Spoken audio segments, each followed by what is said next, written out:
This is a pleasure. Is that better? Is that better? Yes. Thank you. Sorry. All right. So the first item, and as the other board members come in, just let me know. They should pop up on the screen and I will ask for their name and their attendance as well. The first thing on our agenda is WARMA, the WARMA Quality Improvement Grant. And Mike Hoffmeister is actually doing one of the programs in the park for music in the park in Clubview. So he's not here, but Theo Ergermont, the Department of Public Works with the Washtenaw County Drain Commissioner's Office, is going to be the presenter. And he will do, in your packet, everyone had a presentation. Are you going to share that, Heather? Or no? Anyways, there was a presentation in everyone's packet. And Theo, I'm going to move you to a panelist.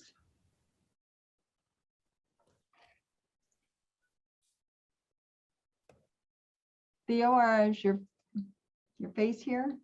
There you go, buddy. I mean, yes, it's nice to see you. I see that Trustee John Newman has joined us. You're muted. Yeah. Trustee John Newman, Ypsilanti Township. Thank you. All right, Theo. Right. Let's see. I am going to share your thing, Theo. It won't let me. Sorry, I'm having technical difficulties on our last Zoom meeting. It's the way it works. I will share your presentation. Excellent. Thank you. Well, I'm Theo Egermont. I'm the Director of Public Works at Washtenaw County, and I'm here in my role as WARMA manager. I've been helping them out. We're under contract with WARMA. We match your user fees, and we earn some of those back, although definitely not all of them. It's closer to about half through working for you. So we were able to get a grant. Boy, it seems like ages ago. It was back in February of 2020. Brenda actually sent it to me. It was the Eagle Infrastructure Grants. And so we were awarded that as WARMA communities. We're one of the larger ones. And I think having our size of the group definitely helped us win this award. So it has a value of about, I think it's $240,000 with about $100,000 in cash equivalent. And then we also receive a lot of support through the recycling partnership, which is one of the people who authorized the grant. So next slide, or next page. Here you go. So as part of the grant, we checked with our MRFs, which are the material recovery facilities, which is where the recycling gets sorted into different categories. And they also sort out the trash that gets put in the recycling as well. And we asked them, what are you seeing there? What level of contamination are you getting? How much trash is in the recycling? And they said that they see 30% at our MRFs. So that's very high, although it's relatively, we're seeing that at other MRFs in Michigan as well that have participated in this program. But just thinking about 3 out of every 10 things that go in the recycling bin are actually not recyclable. And so that causes some, it's expensive. It causes some additional costs.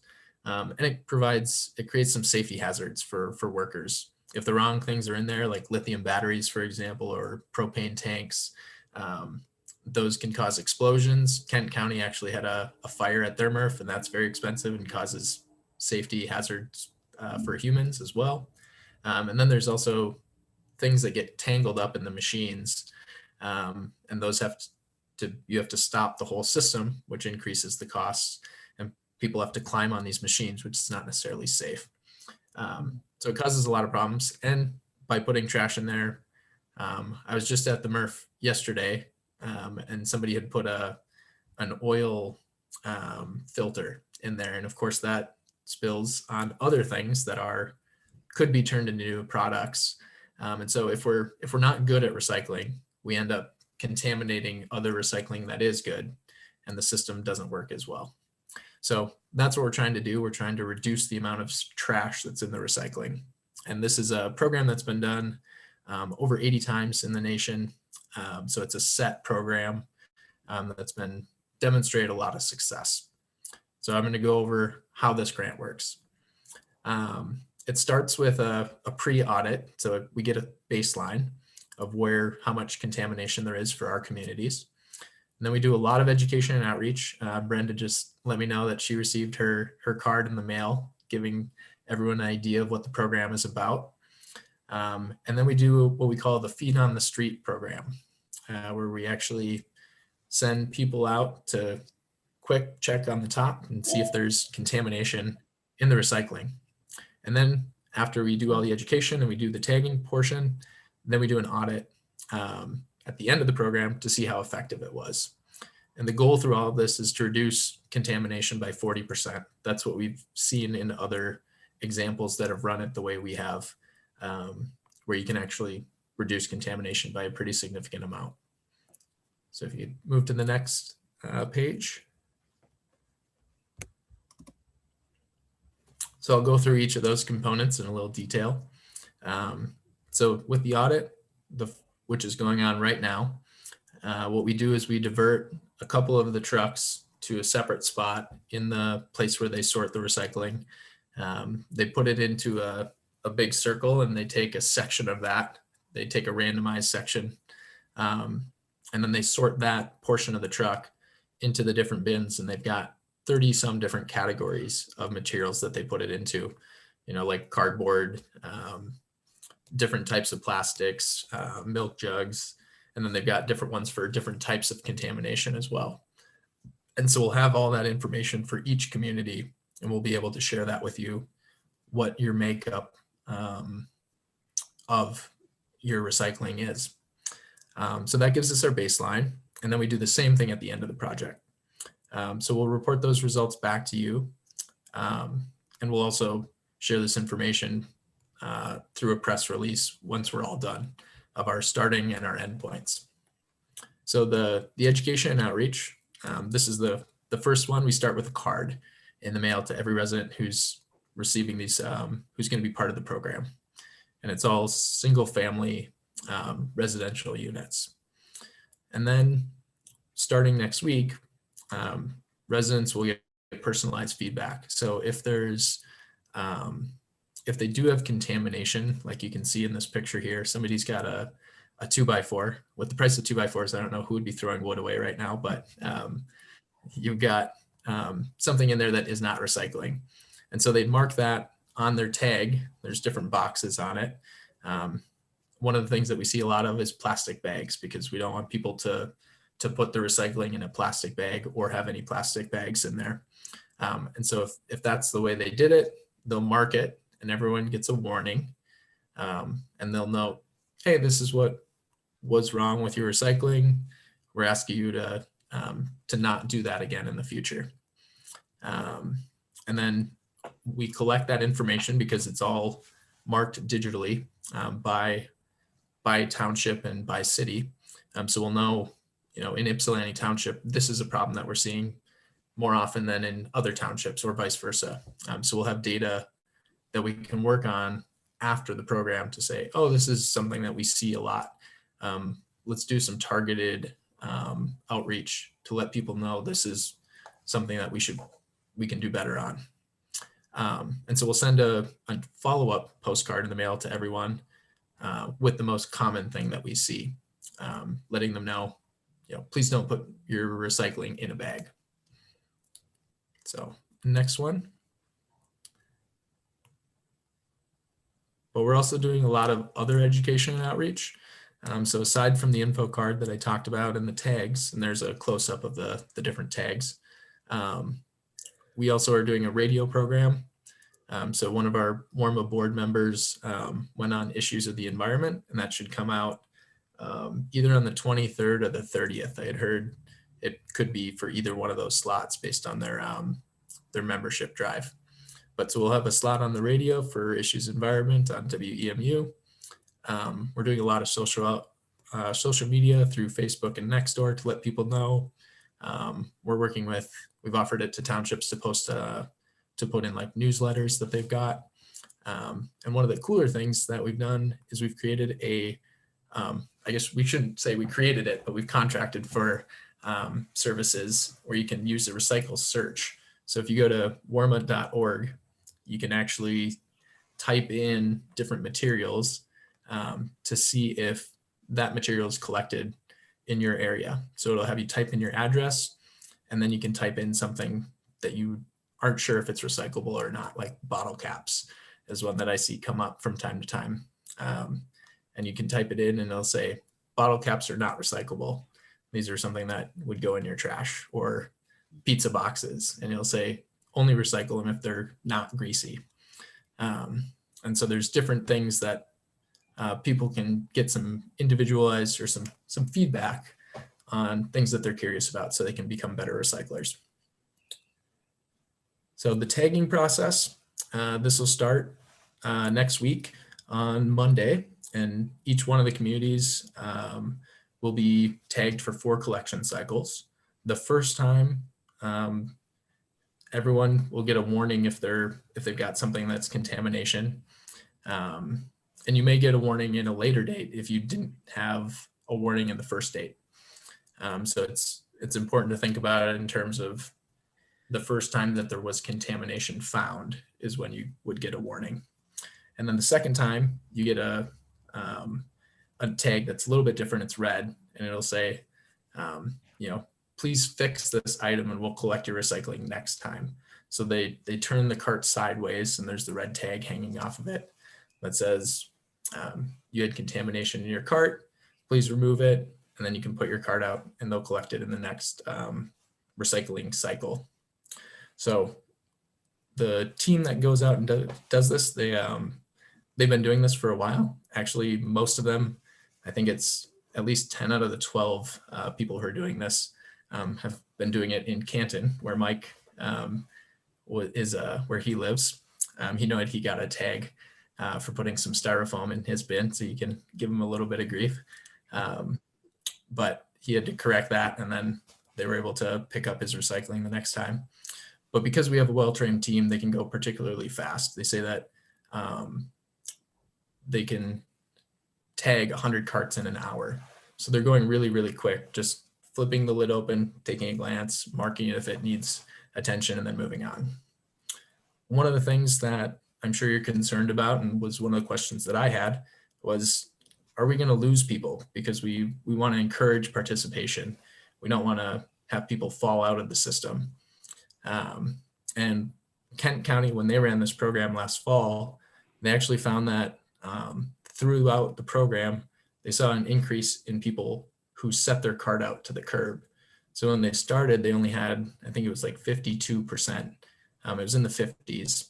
And then by the end, the 4th cycle, they were in the mid 70s. So they actually saw a pretty big increase in the number of people who put their carts out to the curb.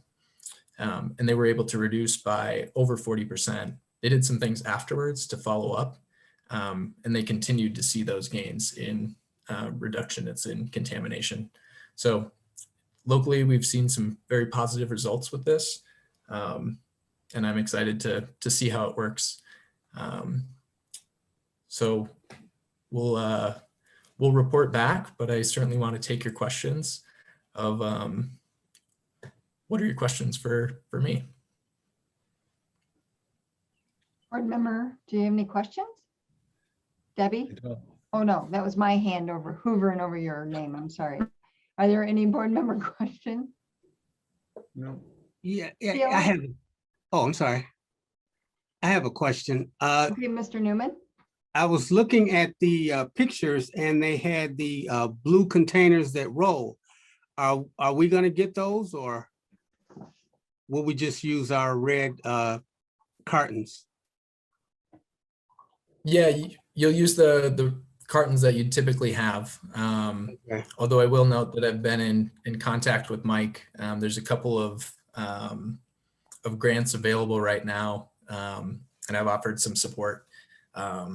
If Ypsilanti Township is interested in seeking some grants for carts, that's something that I'm willing to help out with. Thank you. Theo, I have a couple, if there are no board members, I have a couple questions. Now, so this grant will have every neighborhood in the township, in Ypsi Township, or is it a sample or? It's every single family home. Okay, And I should say like duplexes. I should say it's the non-multifamily, and I think they define that as like 3 or more units. okay. So And, basically, if you have the carts. And you're gonna take just a sample of those to your facility to sort them, or all of them? Yeah. So what they've done is during this week, they've diverted particular trucks. So we've communicated with Waste Management Okay. to say, That was my Yeah. question, because I know they go to a different MRF or recycling facility, so I was trying to figure out how you were gonna coordinate that. Okay. yeah, That is, it's surprisingly complicated with 7 municipalities. We had to meet with each of the haulers, one to make sure they understood here's how it works, and we had to get a letter of their support to be a part of to make sure that they were fine doing this. right, And then we've also been communicating with them just as far as the questions, because you can imagine, towards the end of the program, if a cart gets rejected, then they're most likely to call the hauler, but they may call the township. And so we've sent communication to both people who may take calls to let them know. We've set up a special hotline for this, so that people can call in, and that number is on all the tags that get sent out, and it should be on the postcard as well, the mailer. It is on there. It's 734-222-3920, and we've got staff answering those whenever people have questions, and they can say, well, you missed my cart, and we'll say, well, here's what happened. And if they contend, oh, I didn't have everything I had in there was recyclable, especially for things that are particularly egregious, like if they have an oil filter or something that's kind of nasty, they'll actually take a picture and it puts it in an app that we have access to, so we can look at that and say, oh, well, I'm sorry, this is what we have for information for why your cart wasn't picked up. You had styrofoam in your cart, for example. mm-hmm. So I think the township spends around like $150,000 in contaminated recycling. So when you put one household into a truck and it's contaminated, it contaminates the entire load, is how our current recycling facility handles it. And then they have to take it to the landfill. So it's good that we're really trying to figure out a way to, inform people and educate them on what can and can't go in there. And I wish it was countywide, because, different communities are different. And if we had everything the same, that would be so much easier, but,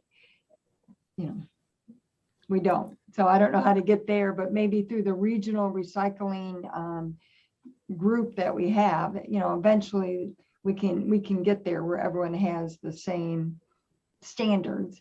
And when it changes, like styrofoam changed, and then we could have pizza boxes, and then they eliminated those, and getting that message out, to 15,000 single family homes, that's hard to do,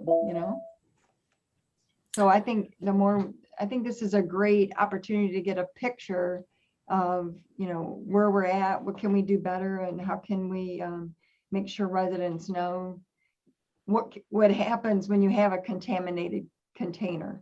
It doesn't affect just you, it affects the entire load that it's in. And if you excuse me for just one moment, I see that trustee Jimmy Wilson has joined us. Jimmy? Jimmy Wilson, trustee Jimmy Wilson here, Ypsilanti Township. Thank you. I'm sorry. So that's all. And the hotline you said, because it doesn't say hotline, is that 9 to 5, 8 to 4?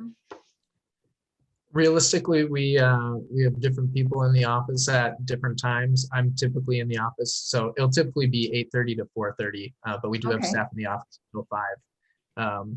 But we're collecting voicemails as well, and we'll follow up with people the day after if we get calls. And then, do we have something we can put out on our website as well? And once, you know, this is approved and Yeah, Isabella has sent that material to Mike and I believe your frontline staff with some information about here's the program and FAQ, all that information. okay, excellent. Are there any other questions from board members? Yes, Madam Chair. Yes, Jimmy. Yes, just one comment, one question. Comment is we definitely are interested in that grant that Supervisor Stumbo was mentioning. And then my question is, how many team members did you say would be in the field? I know you said they can go through about 100 homes per hour. How many team members will you have in the field? Yeah, so Washtenaw County or the WARMA doesn't contract that directly. It's the recycling partnership that has that contract. But they're our partner and they've done this. They've got, I believe it's 12 people who are out and about tagging that'll be out every one of the weekdays. And I just can't imagine that much walking because they've been doing it in Canton. They're doing it in all of WARMA, which is 150,000 residents with 7 communities. So they're starting at sometimes 6, 5:30 in order to get ahead of the recycling trucks. So they've got to be fit. It's like walking the Appalachian Trail, I bet. Right. It sounds like they're getting some good cardio in. Thanks for the presentation, Theo. You're welcome. Any other questions or comments? Yeah, if nobody else has any, I Trustee have. Newman? Yes, I have one more question. I'm trying to imagine with our hearts like they are, like the red or the green, and so you're going to have people go through and look through them, or? That's a great question, and it's something that we've gotten a couple of calls and concerns about that. So they're not digging through people's recycling. I want to avoid that as the way it's phrased or looking through. They're really just taking a glance at what's on top because one, it's for time, but also the way they've done this, they've found that if there's contamination, it's typically something that's pretty visible. It's things like bagged recycling, or it's things that are sticking out of the cart like broom handles, or contamination is usually pretty obvious. And so we're not trying to like look through and find every error possible. We're trying to get a quick brushstroke and see what is out there. So the way I like to phrase it, they're taking a quick glance at what's there. So there's still a possibility that if there's something deeper in the carton that can't be seen, there's a possibility that the whole load can still be contaminated. Yeah, we're not going to get all the contamination. That's for sure. Okay. Yeah. All right. Thanks. Good question. Thank you. Any other questions? No. All right, Theo. Thank you for your presentation. We appreciate it. And your items on the agenda. And so I'm not sure if you're going to hang out or come back for the regular meeting. You've answered Yes, all our questions, I think. Yeah.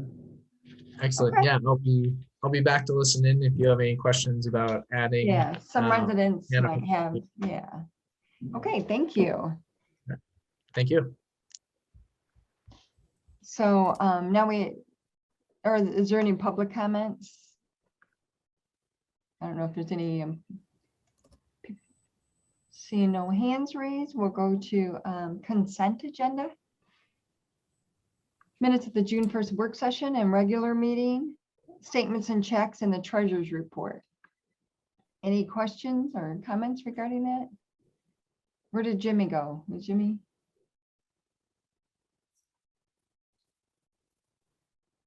I will just say, Brenda, I was having like, I was Technical fritzing out difficulties? over here. Yeah, but it was just my. Okay, yeah, you guys, connection is unstable. you guys, this is our last meeting. Hey, I will never shout out, where did Jimmy go again? I'm sorry, I thought some. thanks. All right, are there any questions on the consent agenda? No. All right.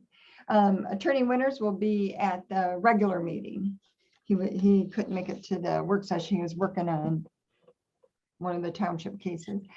Under new business, we have the request of Sunrise Hospitality for an A1 hotel liquor license for use at the Hampton Inn located at 515 James L. Parkway.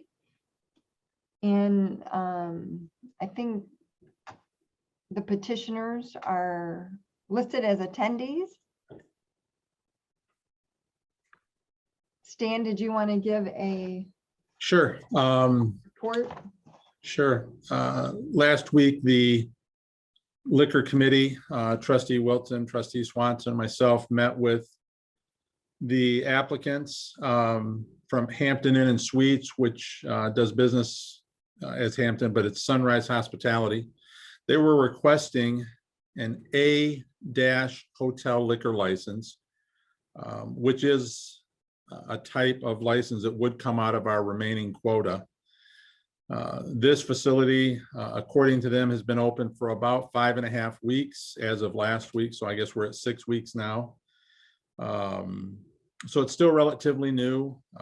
Certainly we're glad to have them here, but their capacity levels that they reported is still not great. They're still trying to work the capacity to get higher. So the request was made because according to the applicant, this is a requirement of their parent company, is that their facilities have a license that allow them to sell liquor or alcohol to their customers that are staying in their facility. So as we work through the process, the 3 committee members asked a variety of questions. One was, how long have you been open? What's your capacity level? And knowing that this would come out of our quota of what we have left in the township, we just didn't feel like they were going to generate the amount of business, nor had they been open long enough to show a greater capacity, even at 100% capacity. This is intended only for their guests. It's an 88-room hotel. We just didn't feel like this was a wise use for the township at this time to issue one of our remaining license.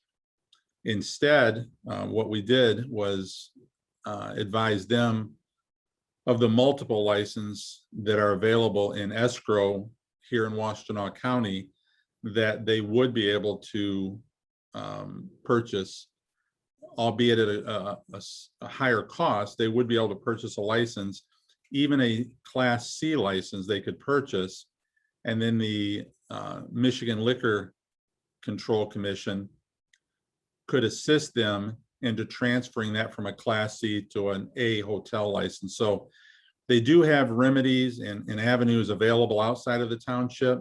Just at this time, we didn't feel it was a best practice for us to use a license on. And if I've missed anything, certainly trustee Swanson or Wilson Jr., please add in.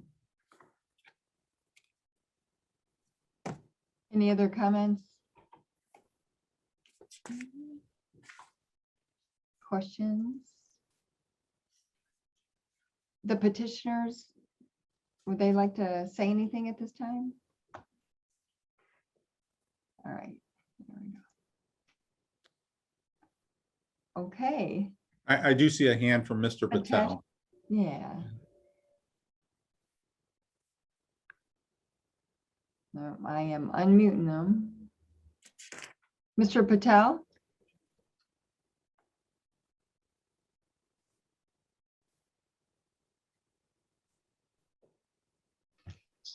Yes, can you hear me?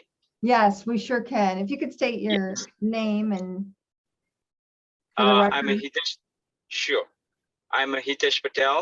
I'm a Sunrise shareholders, and I'm the primary contact at the hotel on the project. And yes, we met with the meeting on last week to the trustees.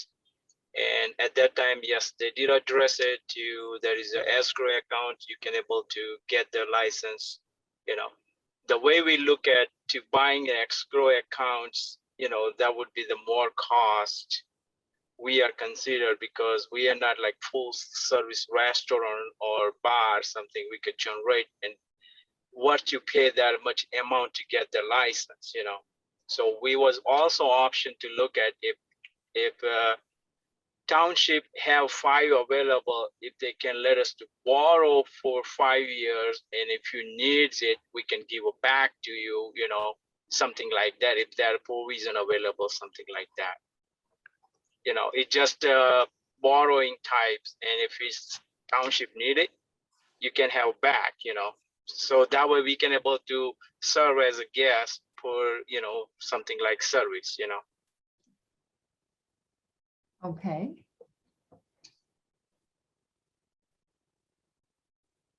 I guess I could, that's creative. I've never heard of that, and I'm not sure if you can do that in the state of Michigan anyways. I've Madam never Chair, heard of yeah. giving it to you for so many years. Maybe in Ohio you can do that, but I'm not aware of that option available to us in the state of Michigan, but that's Madam Chair.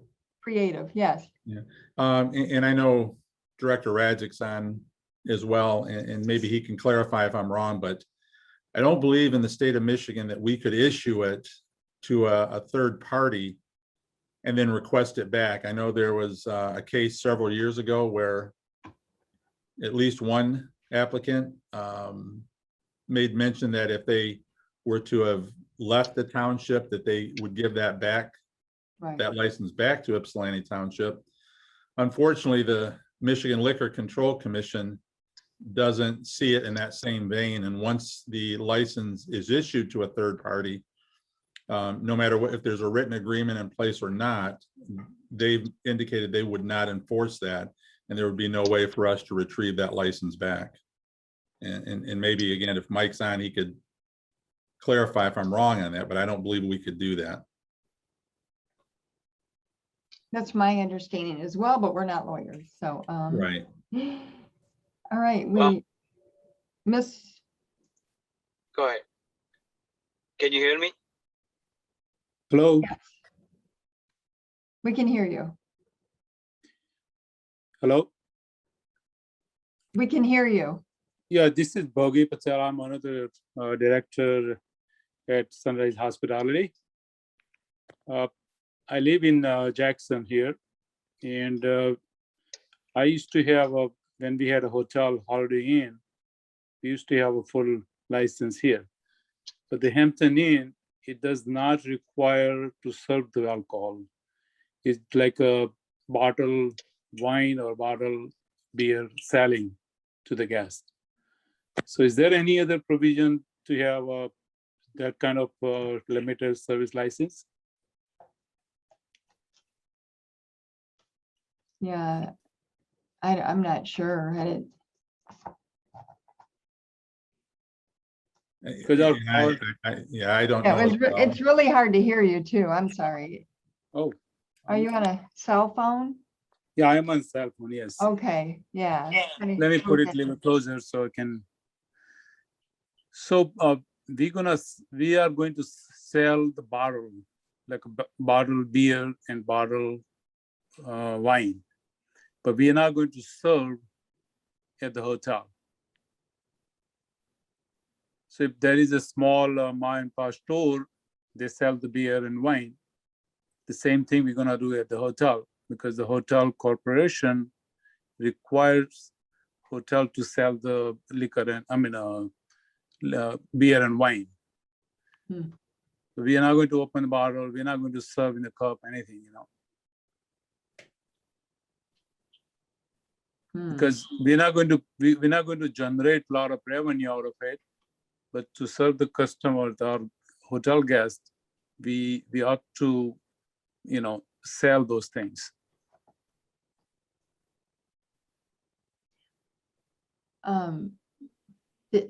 Did you think about checking into that in advance before you built the hotel?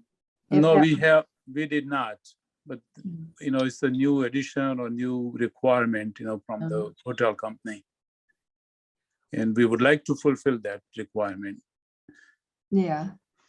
Well, I think that the liquor committee had recommended that you could purchase them. There's several available in Washtenaw County as well. And that's what another business has chosen to do as well, is purchase the ones that are available. Do you So have that's an option. where can we get the list of, list of the escrow accounts, It's on the state of Michigan. liquor control? Yeah, that's it. Yeah. So because maybe if somebody is not planning to reopen or whatever, we can Correct. inquire about it. Yep. And they have them in escrow. Mhm. So is that we have to go our own, or we have a list, or you have a link or something we can look for the Ypsilanti area? If you go on the Michigan Liquor Control Commission site, they list them out by county. We can, we can email you that information. Stan, you have their email, correct? Yep, we can take Or care I of know that. Heather does. So we can email you that, that website and where to look. Okay, Yep, and And we'll do they- that tomorrow, okay? sure. There is no other provision, the other option Hitesh, my partner Hitesh, suggested for, the borrowing, or for the time being. There is no provision for that. Well, the recommendation Mhm. from the liquor committee is not to grant it at this time. I see. You're welcome, sir. And your hotel's beautiful. Oh, thank you. Thank you. Welcome It to the took, community. it took longer to make it nicer. Right. Okay. All right, so we're gonna need your help. We gotta fill up all 88 rooms. Oh, I know. Yep, hotel business was hit hard, but it looks like it's coming back. Coming back, yes, definitely. Yes. All right, Thank you, sir. All right, Thank you. okay. Thank you. Any other questions or comments? Yeah, I John had, has his hand up. oh, sorry, go ahead. Trustee Swanson? I just was gonna say John has a hand. Oh, I'm sorry, trustee Newman. We're gonna And get this. Just had a question. Will there be like, how hotels have free food for dinner or for breakfast? Or I'm thinking like around after work, usually those some hotels will have where they will serve drinks of wine or something like that, which is not really a bar, but it's still serving drinks in a cup for their guests, I guess when they get off of work. no, we some brands like the Homewood Suites, they have like evening receptions, and it is their requirement. But for our hotel, the Hampton Inn and Suites, they are not serving that kind of liquor and beer or wine. We liquor, like you're selling Coke and water bottle and everything. So in the market, you just leave the bottle and people will buy that. So will this be like in the room, in the refrigerator, or? No, it's going to be at the lobby. Where Okay, we have like in a controlled cabinet or something, so people Okay. can see it. But our front desk employee can open the thing and sell it to them, to the guest. all Like a right. store, there's a small store. It's a small market or shop or something at the hotel lobby, Okay, and it will be controlled. It will be locked, so locked cabinet. All right, thanks. Okay, Thank thank you. you. Thank you. All right. We're going to go on to the next agenda item, which is a request approval of the first amended Articles of Incorporation of the Washtenaw Regional Resource Management Authority. That's WARMA, and that is what part of the presentation was on, but WARMA, Ann Arbor has asked to join it. And in order for Ann Arbor to join, or any community to join, you, all the communities have to approve it by resolution. So that's what this is doing. Is there any questions on that? Just a technical. Yes, Debbie?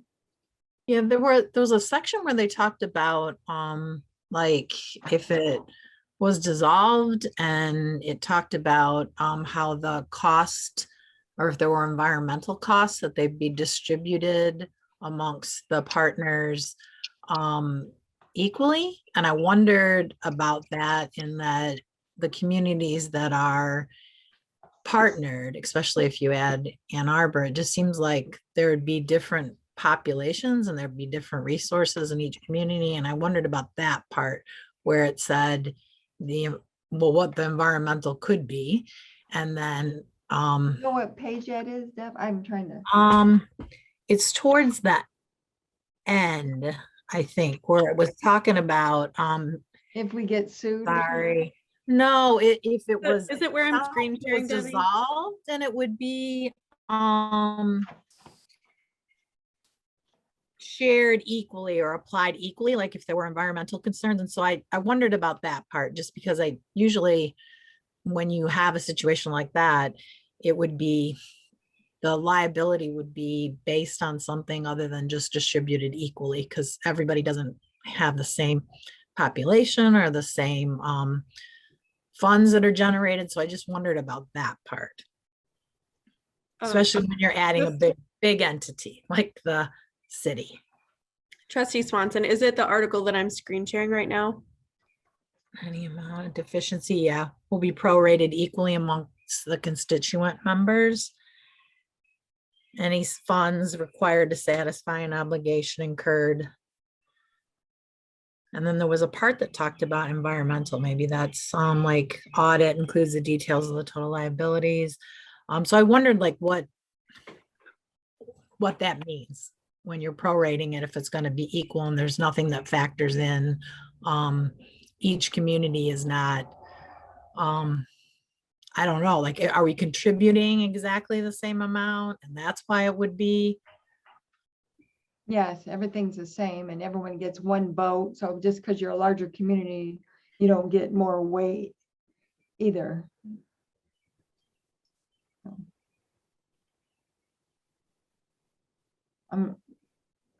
The only thing that changed from the beginning, from when we approved it, was when we have to add another community, everyone has to approve it. But maybe Theo can answer it in the regular meeting, but this is the same contract, right? Yeah, I So- understood that it was just adding somebody. I just wondered about that part and what the environmental liability would be. Like, what are we talking about?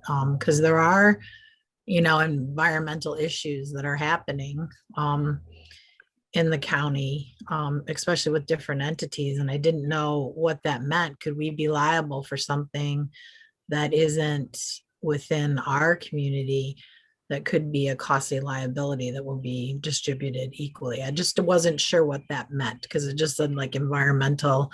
And then that, and I get that like one vote, so I guess that's a good thing. But like we know that population wise, and that everybody, that it isn't equal like that. Like there could be a need that would be more. So anyway, it's not a deal breaker for me. I just didn't understand what that meant. Yeah, and if I can find the exact section, maybe that could help Heather me. did but- have it on screen, so I don't know, Heather, what page was that? Sorry. It's It wasn't Article when- 20. Page 9. Right, under insufficient income, Article 20.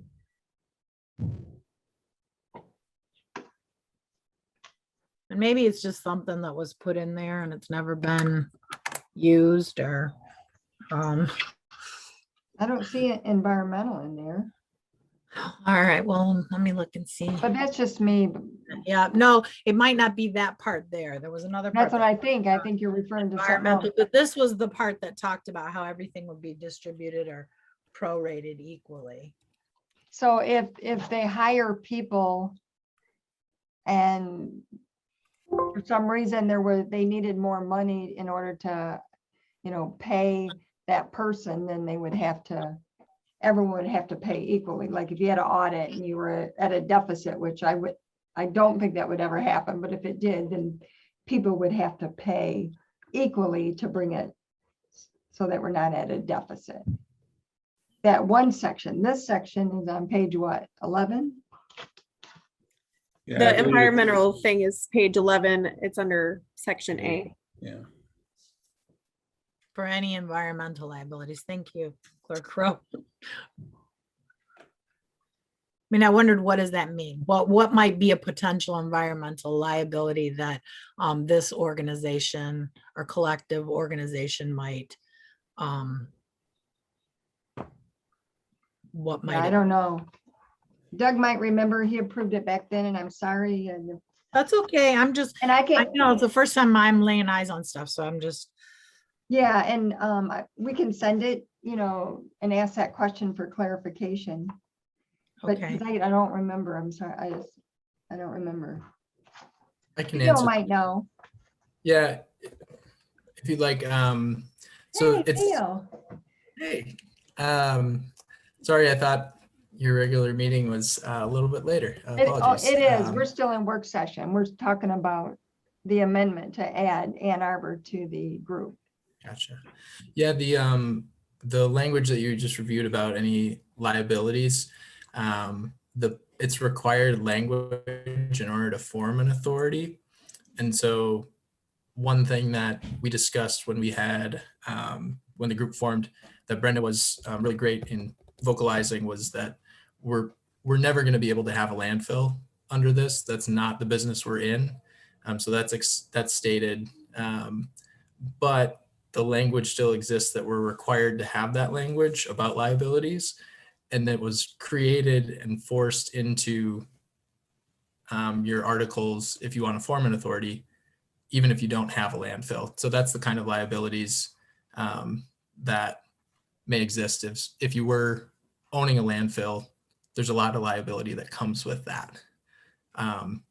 Right now, we don't have anything. We're not going to own property at this point, but if someday the authority moves in a position where they have maybe in 50 years, Warma has a MRF, right? And there might be something that happens where there's some liabilities. And if somebody wants to get out at a time when they owe on their portion of that MRF, that recycling processing facility, there'd want to be some kind of system to account for that.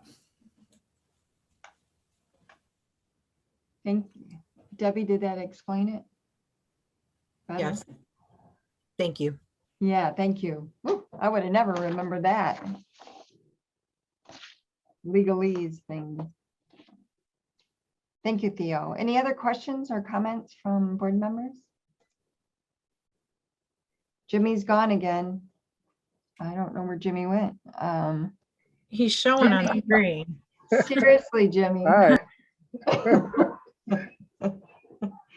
All right, the next item on the agenda is request to waive the financial policy and award the low quote for window tinting at the Civic Center to Allied Window in the amount of $11,700, which is budgeted. Clerk Rowe, do you want to go over the Allied Window tinting request? Yeah, I will just share a little bit more. Mike Hoffmeister is at our first concert in the park tonight, and so that's really exciting. And we kind of have been talking a lot about this together. So it's already window tinting that we have on some of the things upstairs. This will be on the outside, so it won't change the look of the Civic Center from the road. And then from the inside, it's just like a tinting. But most importantly, I know that if you guys have been in here, we have a beautiful view, but there's a ton of sun that comes in. So it causes like a ton of glare on the computer screens for all of the staff that work out here, as well as it lets in a ton of cold in the winter and a lot of heat in the summer. And so this particular window covering, again, is what we already have upstairs in some of the offices, but it reduces glare by 91%. It is 73% in heat reduction.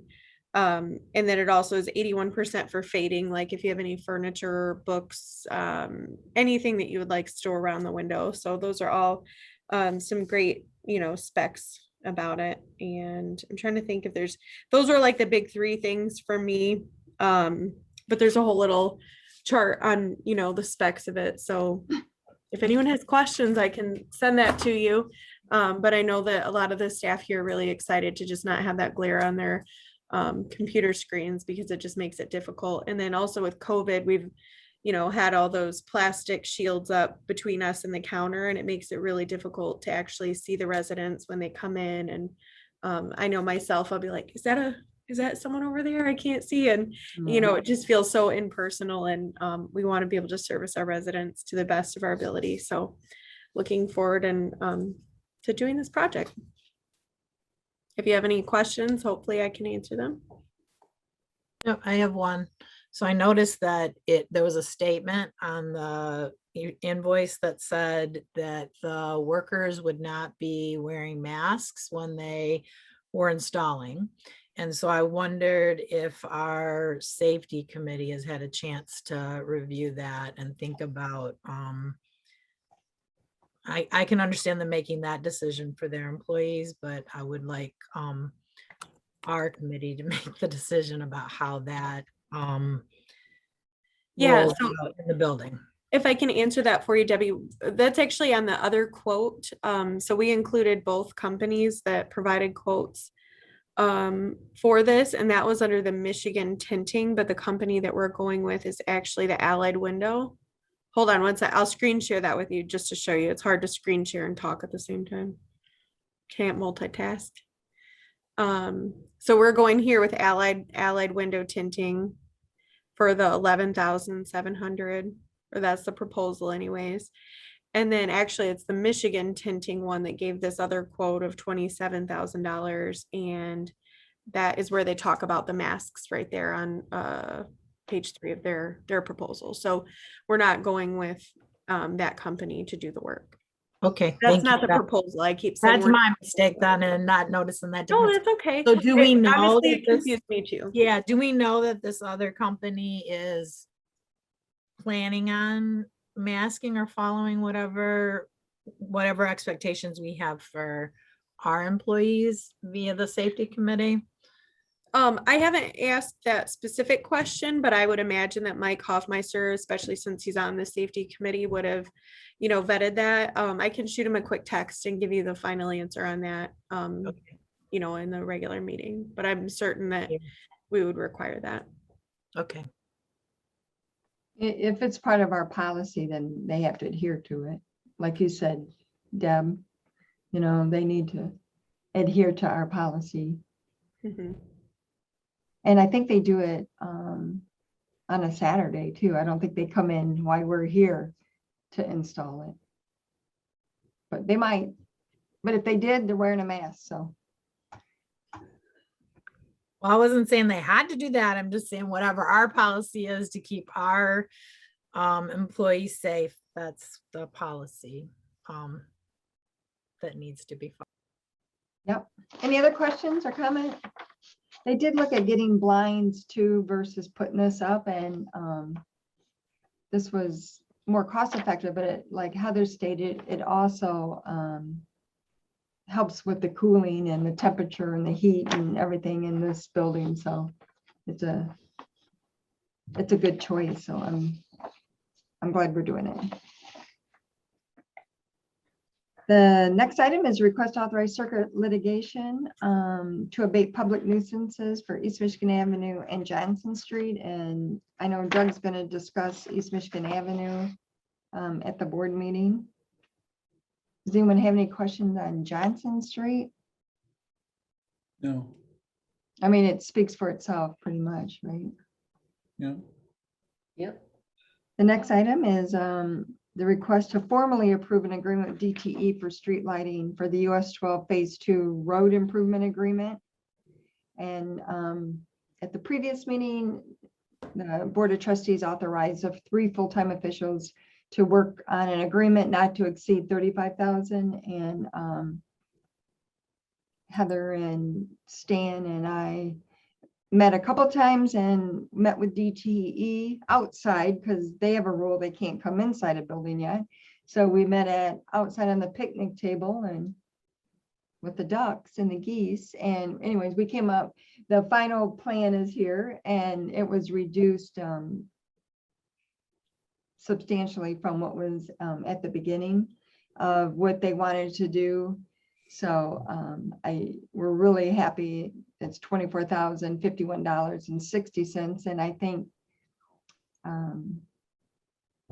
this price with the 16,000 that we approved previously for phase 1, so that will 40,000 will be the total yearly obligation to make this part of our entrance to our community and make it safer and better for all and safer for pedestrians as well as vehicles.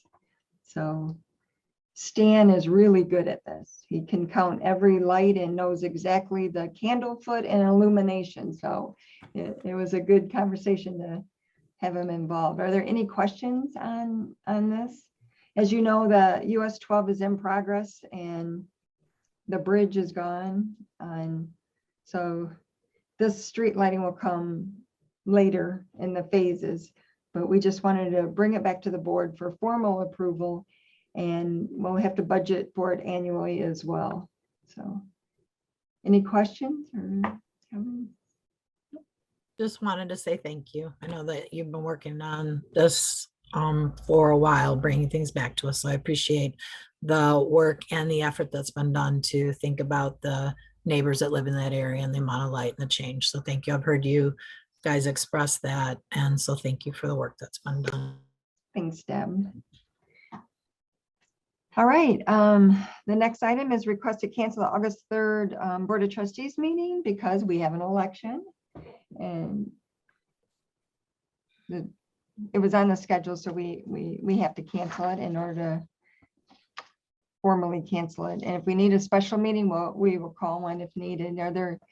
I am interested, since it is a work session, did everyone receive their mailer on the? Yes, Okay. very good.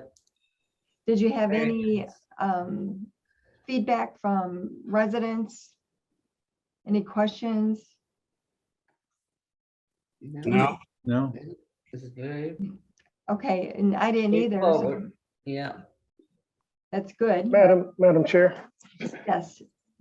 Trustee Wilson? Yeah, the main feedback I heard was that they were satisfied that we were able to maintain the tax rate Oh, good. and no increase.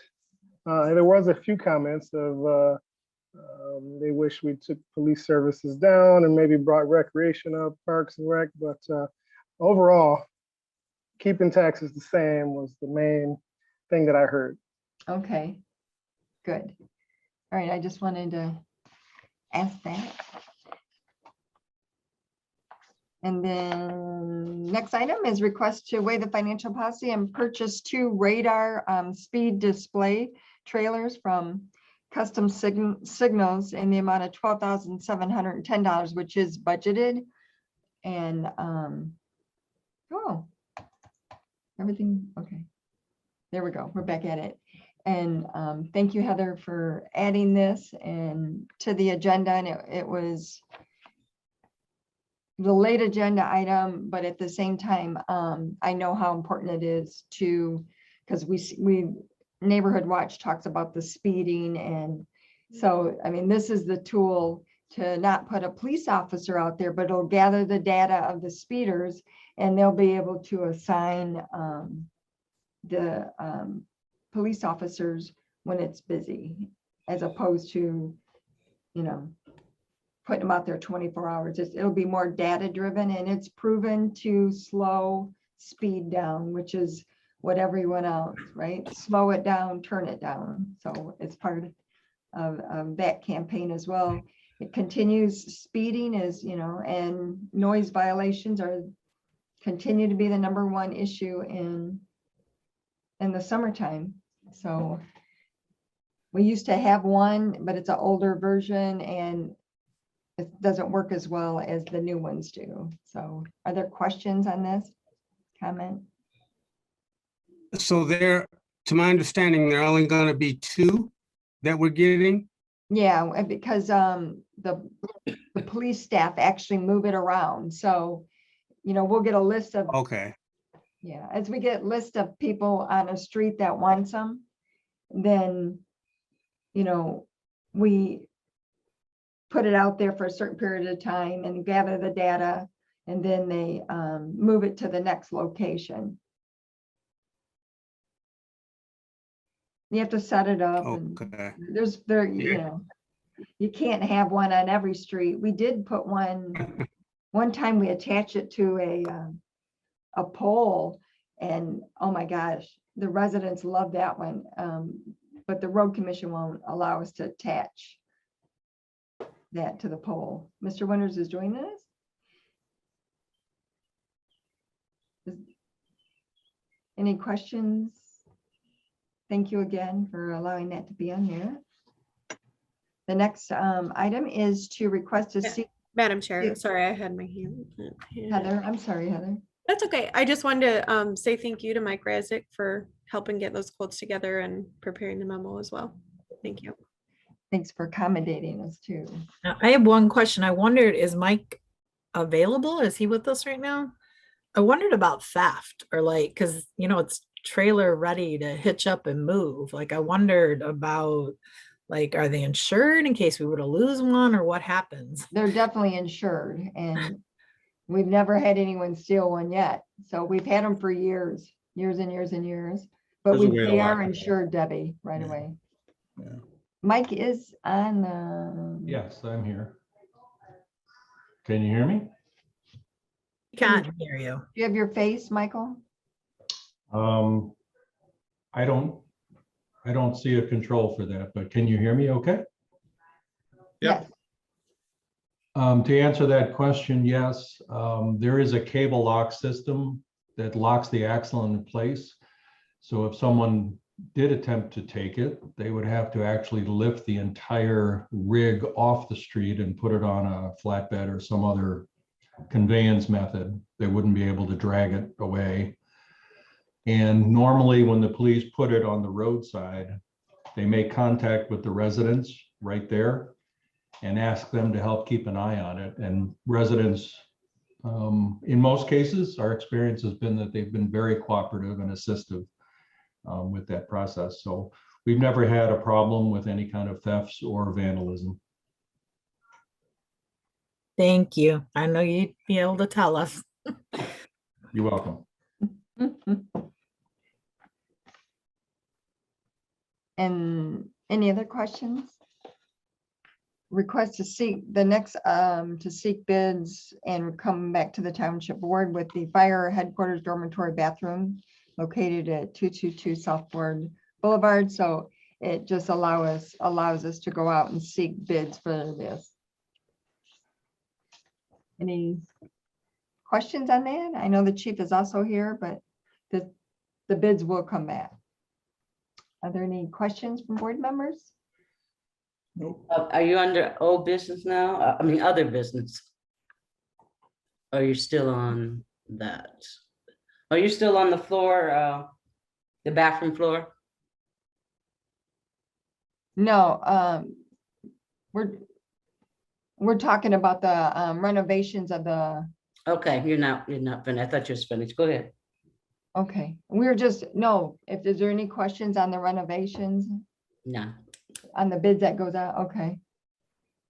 Gloria, did you want to say something else? If Mike Reston's still there under other business, I just want to know, and you can go briefly, Mike. Give us an update about the young boy that got shot. I know the community is watching, and with the prosecutor, and to make sure that justice is done. I've heard some preachers in the community, so if you could, just an update. Did you hear me? Okay. I don't have a whole lot of new information regarding that case. It's still obviously an active police investigation. It's my understanding that the young child that was shot is going to recover nicely and quickly. It was a through and through shot in the arm, which is not to diminish the severity of it and the seriousness of it. Yes. It very easily could have turned out very, very differently, and we're all very grateful that it didn't. The individual who's believed to be responsible, who's been charged, is pending trial, and he's been taken back into custody after the prosecutor's office petitioned the court to reconsider the bond, and it was raised from 10,000 cash to 100,000 cash. So that individual is back in police custody at this time. And of course, bond is designed to protect the health and safety of the general public, as well as ensure the appearance of the accused at future court dates. So in this case, adjustments have been made accordingly and rightfully, I believe, in order to accomplish both of those objectives. Some of our field staff, our ordnance staff, have had personal conversations with the child victim's father, who lives next door to the house where it occurred. And those conversations have been very good and amenable. And he's expressed that he just desires the legal process to take its course and is seeking justice. So that's about the only updates I have on this particular case at this particular time. A lot of the details and the information are not available because it is an active investigation, but I'm sure it will all come out in court at some point in the future. Okay, thank you. Thank you so much. You're welcome. Thank you. Corey. Madam Chair, Yes, Jimmy. I just wanted to say that for Trustee Peterson, I believe the next court date is July 22nd is when we can probably get a new update. All right. And tune Thank in. you, Jimmy. Welcome. Mr. Attorney Winters is here, and Mr. Winters, would you like to go over the East Michigan Avenue litigation? I know that you wanted to talk about that in depth now. Yes, and good evening. And at the outset, I think I mentioned in my initial letter that sometimes you just don't know where to begin when you are faced with what has occurred and is still occurring at 1106 East Michigan Avenue. I think it probably has been the most heart-wrenching, disheartening experience that I have been involved with, and as well as my law partner and all of you, for quite some time. What has transpired here continues to evolve, even as we're speaking this evening, with information that was not available even though a week ago Monday. So just to go back in time for a moment, on Thursday, June 3rd, is when our office was contacted by the OCS regarding what was occurring out at 1106 East Michigan Avenue.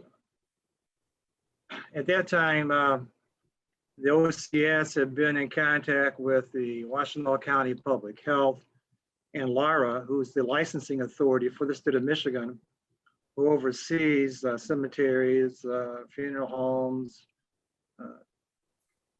crematoriums, etc. And they were themselves out on site executing a search warrant in regards to a complaint that had been received by the OCS from a former employee regarding the way in which bodies were being treated, or really not being treated in accordance with state law. So late Thursday afternoon, we received a administrative search warrant so as to allow the township's ordinance officers to themselves independently inspect the building from a property maintenance, building code standpoint to see what violations were going to be uncovered based upon their visual observation of what they had seen when they went out there. And so on Thursday, the search warrant was executed, was signed and approved, and it was executed. And on Friday, June 4th, is when I received the notice of violation, condemnation, demolition. That NOVCD contained 66 photographs of the interior of the building exterior, all of which have been shared with you. And I believe every board member that has corresponded on this issue has been in direct alignment with what I said in my initial letter of June 6th, that this building is an absolute house of horrors from the standpoint of code violations. There is nothing in this building that comes close to being in compliance with the township's property maintenance and building code. That's why it was condemned. So that aside, there are additional photographs that were obtained that initially were going to be under seal that also confirmed what the investigators were there to begin with. And that is the fact that there were dozens of corpses that had been found in this building that had not been properly cremated, some of which went back for a great deal of time, with one being as far back as 2018. It's this is probably the most vile and set of facts that I've been able to gather during this time period. And over the weekend, there was continuing conversations and emails. And I think a lot of us did spend a lot of time over the weekend trying to review all this. Now, that's what we knew as of Friday, June 4th, going into the weekend. What I did on June the 6th, when I wrote a letter, I think it was clear from the very beginning, and still is, that irrespective of the fact that Lara has jurisdiction over this crematorium, and irrespective of the fact that the Attorney General and Michigan State Police and Washtenaw County were in charge of whatever criminal and civil investigation was going on out there, the township, based upon what we had seen and what I had said in my letter, was very clear. We wanted all of those bodies to be removed from the crematorium and taken to a licensed crematorium where they could be properly identified, and that they could then have the dignity of having the cremation carried out in accordance with what was the intent, presumably by the family to begin with, and what is mandated by law. Under no circumstances did I ever, or the board ever, indicated we wanted that building to be utilized to carry out a process that had not been carried out for months and maybe years. And that was clear on June 6th, even before I knew what I know now in regards to the history of this this particular property. We also wanted the building, it was condemned for a reason. It's not safe. It's bottom line, you don't need to be a building official. I'm not showing any disrespect to that profession, but I think all of us can look at what we see as dangling wires. There's no refrigeration, cold storage room in that facility. There's one incinerator that's not even working. The second one is nobody even knows when it was inspected last time. And all the reasons set forth in those photographs, it was very clear the building had to be condemned. In my opinion, it needs to be demolished. So we were preparing ourselves for a meeting on Monday, June 7th, to talk with the Lara licensing director, Ben Parker. And given what I was seeing over the weekend, I felt important to at least have that meeting attended by the township's full-time officials, myself, Denny if he's available, and even Fire Marshal Dan Kimball. Mike did reach out to Mr. Parker and advised him that the meeting was going to be expanded beyond what the original request apparently came from Mr. Parker. And when he received the email from knowing that the meeting was going to be expanded, that meeting was canceled by Mr. Parker, not by us. So a lot of the questions that could have been answered that day, that would have saved me a lot of time and saved all of us a lot of energy probably, was a wasted opportunity. In any event, at the meeting we did have on that day, it was clear there was mixed messages coming from the state as to what their intent was.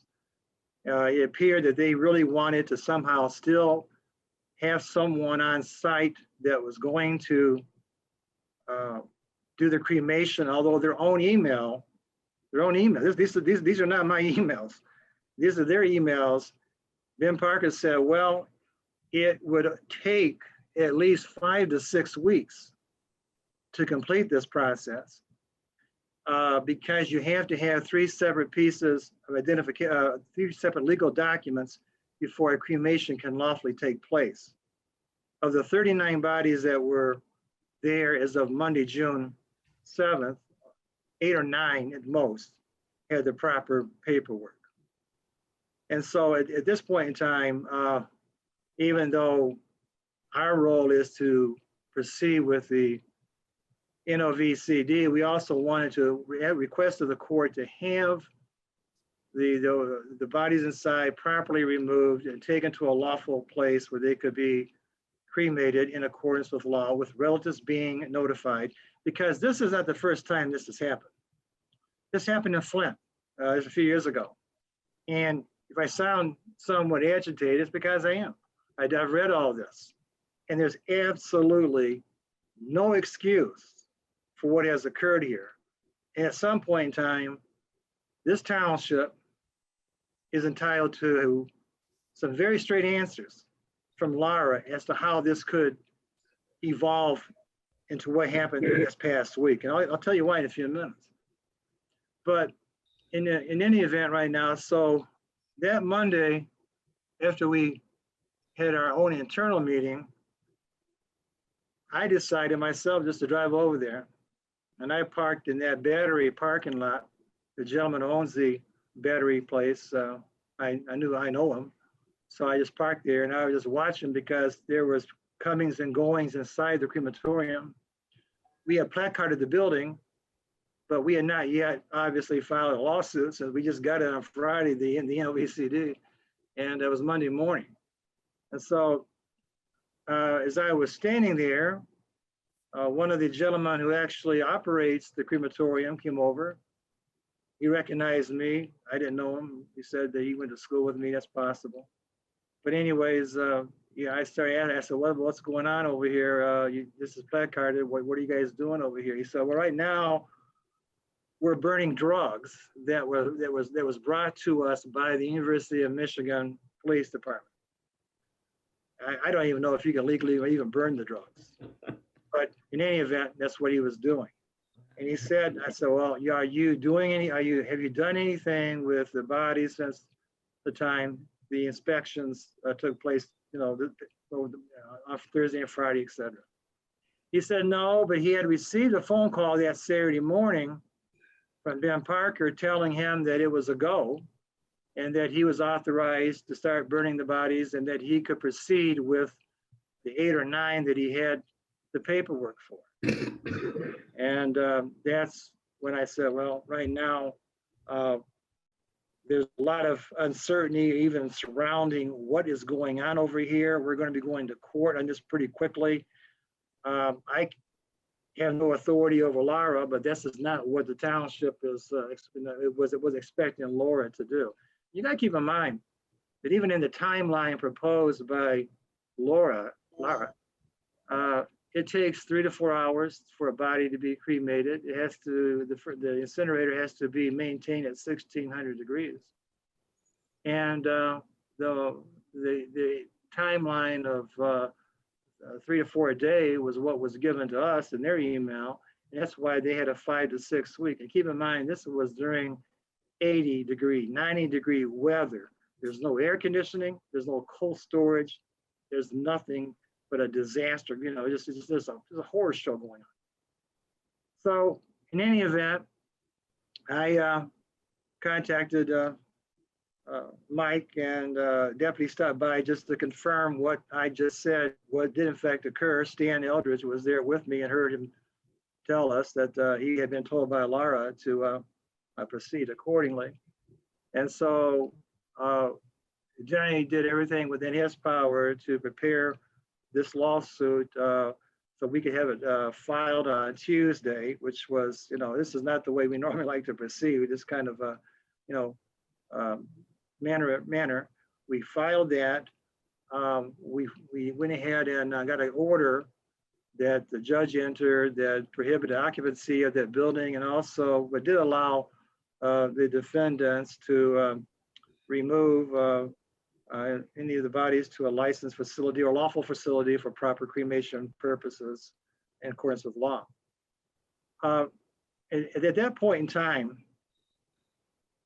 Denny had talked to the Attorney General, Assistant Attorney General, but again, for reasons that I can't even begin to speculate, never told us that there was a cease and desist order that they entered on June 4th. That same Friday that we were scrambling around trying to get the affidavit executed and try to get our own photographs and everything, they actually entered, the Lara did, the so-called commissioner for the cemetery state office issued a cease and desist order, and I did not even get a copy of that until this past week, and that was only because of Township Supervisor Brenda Stumbo, who reached out to State Rep Ronnie Peterson wanting to know what is this cease and desist order all about. Well, I have the cease and desist order, and when you read this right now, you're not going to feel any better about this. Keep in mind, this was entered on June 4th, at Friday. We didn't have a copy of it.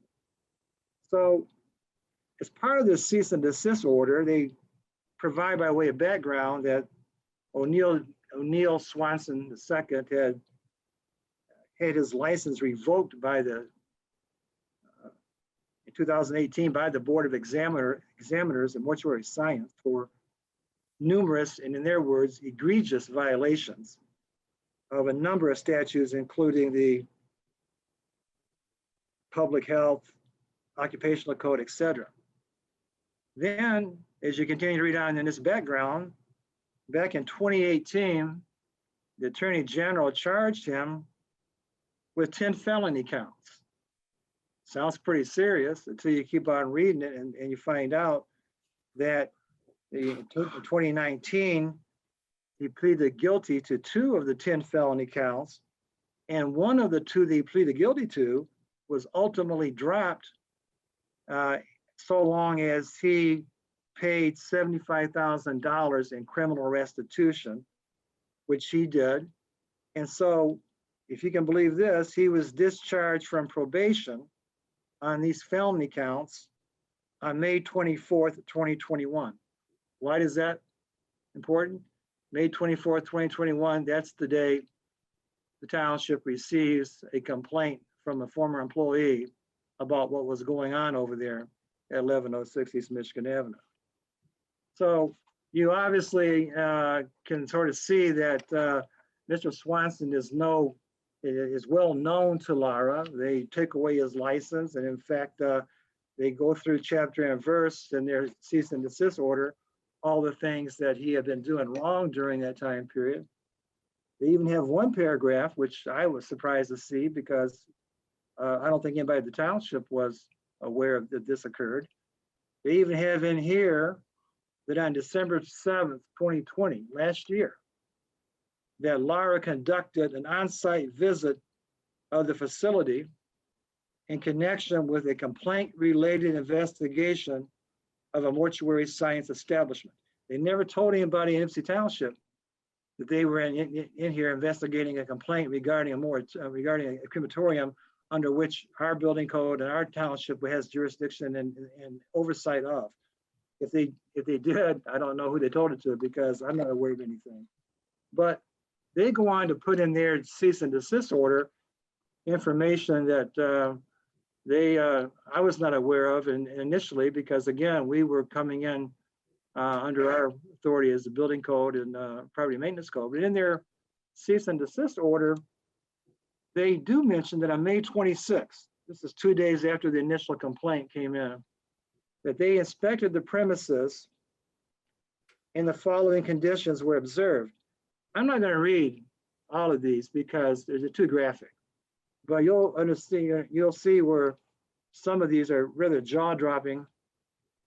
They've observed, but this is a public document, they say 55 bodies were on site. Going back to in 2018, none of the rooms, these are their words, none of the rooms were cool or cold, and the thermostat was set at 78 degrees. I can't go into any further detail of what they say in here because this would not be, I would not feel comfortable saying it at this time out loud. Suffice it to say right now that what we thought were 39 as of Monday, even they acknowledge that 55 were there as of May 26th. So we know that they have already removed 16. We have no idea. If the families were notified. I have no idea if the proper identification was confirmed. I have to assume all this. It's a big assumption, but I don't know. I really don't. So as they continue on with their cease and desist order, they also at the very end come to their conclusion that the Swansons completed and assumed a controlling interest in the existing crematory without first receiving a certificate of approval that has to come from the commission. They also failed to, Diane Swanson in her application failed to reference all the members that were going to be part of this part of the Tri-County Cremation Services, failed to mention O'Neill Swanson, and as such that it's noted that she made false statements of material effect on the application, and that beginning on March 6, 2020, they've operated and continue to operate the crematory without a valid registration. And so they've also been in violation for not properly having bodies cremated within a certain time period as required by state law. They do say, again, they're going to give them another fine. But again, if you read the history of what's gone on with these individuals, this again, they are not, babes in the woods. This has been done before. This has been done in Ypsilanti. And so, okay, that's the cease and desist order. So what else do we know about this and why I've been very adamant, very adamant that no cremation can take place in this building, even aside from the NOVCG. The state can't even tell us, and AGLE can't even tell. AGLE used to be the DEQ. And they're the ones who has jurisdiction over these chimneys and incinerators for Air Quality Control Act, et cetera, emissions. When we asked, and I feel like we're asking the questions that should be asked by the state. But when we're saying, even if you wanted to do cremation there, which you can't, but even if you wanted to, what could you possibly show us that would assure us that the one incinerator that you claim does work can properly, is in compliance with the state laws in regards to emissions, functionality, etc. Well, they can't. They said, go talk to Eagle.